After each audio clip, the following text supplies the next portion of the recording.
Today's tutorial will focus on VECM and 3 ways of checking for causality using EViews.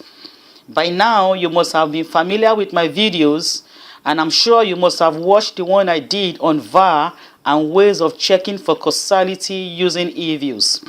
This tutorial is just a continuation. I'll be using the same soft notes which I have slightly modified to suit this tutorial. So by now you should be able to answer the question of what is causality using any of the 8 suggested phrases you can see on the screen. You can say X leads to Y, or X is the only cause of Y, or perhaps X is the only one of the possible causes of Y. You can also say that X must always lead to Y, that is, the occurrence of X makes the occurrence of Y more probable, making X a probabilistic cause of Y. At best, we can always infer that X is a cause of Y, or that X must occur either before or simultaneously with Y, but not afterwards. We also know that regression analysis deals with the dependence of a variable on other variables, but that does not necessarily imply causation. In other words, the existence of a relationship between variables does not prove causality or the direction of influence. But when you are referring to regression analysis in time series, the situation is somehow different. A statistical relationship in itself cannot logically imply causation, but when such relationship is further tested, you can infer causality. To ascribe causality,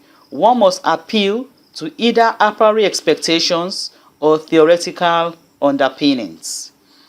In regression modeling, the underlying theory will always indicate the direction of causality between 2 variables x and y, which in the context of a single equation model is usually from the regressor to the outcome variable. We also know that the future cannot cause or predict the past. For vector error correction model, some statutory conditions must be met, which by now you are familiar with. The series must be stationary. The number of lags you are going to use in the model must not be arbitrarily chosen, but chosen from the specifications of the information criterion.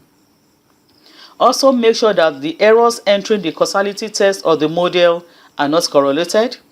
There must be evidence of cointegration. We also know that cointegration indicates the presence of Granger causality in at least one direction, but it does not indicate the direction of causality.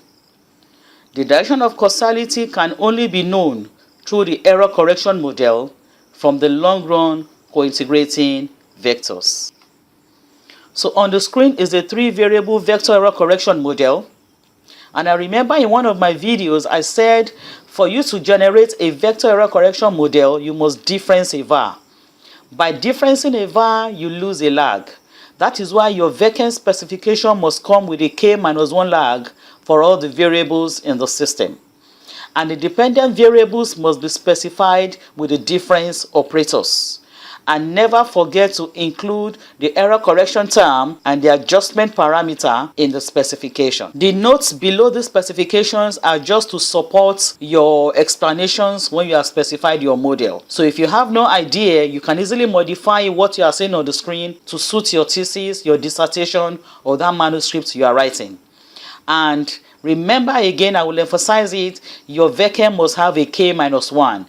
All these notes here are just to support the specification. So please go through those notes and you understand better the way the VECM should be specified. Now let's talk about types of causality. We can infer short-run causal effects through the F statistics and the T statistics of the regressors. We can also infer long-run causal effects through the T statistics of the error correction term. You can also obtain strong causal effects through the F statistics, the significance of the T statistics of the regressors, and the significance of the T statistics of the error correction term. What about unidirectional causality? If you are talking about a 2-variable model, for instance, a 2-variable VECM, looking at the direction from X to Y, if the set of estimated coefficients of the lagged X are significant, and the error correction term is also significant, but the set of estimated coefficients of the lagged y are not significant, then you only have a unidirectional causality from X to Y. But if you also have the lagged coefficients of Y being significant in the X model, and the error correction term is also significant, then you can have a bidirectional causality. But what if after running the VECM, you observe that the coefficients of both X and Y are not significant? Then in that case, you have independence. That is, there is no causal effect running from Y to X or X to Y. But there can be an exception to the rule. You may run your VECM, but the t-statistics of the regressors are not significant, while the error correction term is significant. So that can be an exception to the rule. Now, what are the ways by which you can check for causality after estimating your VECM? There are 3 ways. The first one is after you have done your estimation. You look at the regressors and the ECT. What is the significance of their t-statistics?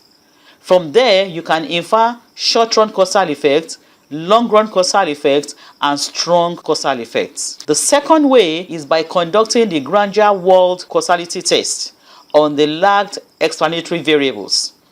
The null hypothesis is that the lag coefficients are equal to 0, that is, they have no influence on the outcome variable, while the alternative hypothesis is that the null is not true. So what is your decision criteria? You must reject the null hypothesis if the probability value of the chi-square statistics is below 0.05. The third way to check for causality is by using the pairwise Granger causality test. This test shows you the direction of causality. The null hypothesis is that there is no Granger causality against the alternative hypothesis that the null hypothesis is not true. So how do you decide? You reject the null hypothesis if the probability value of the F statistic is below 0.05. So what are the step-by-step procedures? I've shown you how to specify the model, so make sure you do that correctly. Go ahead to perform stationarity test. It's very essential. Determine the optimal lags using any of the outcome of the information criterion. Go ahead to perform your cointegration test. If there is cointegration, estimate the restricted var, which is the VECM. From then on, perform causality test using the 3 ways I just specified, after which you perform some diagnostics. In conclusion, just to buttress what I said earlier on, in addition to indicating the direction of causality among the variables, the vector error correction model also distinguishes between the short-run and long-run Granger causality. Remember, short-run causal relationship is implied if the t-statistics of the regressors are significant.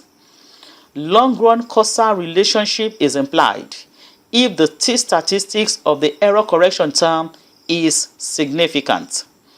Strong causal relationship is implied if both the t-statistics of the regressors and the error correction term are significant. Also know that each of these causality tests can serve as robustness or evidence of validation for one another.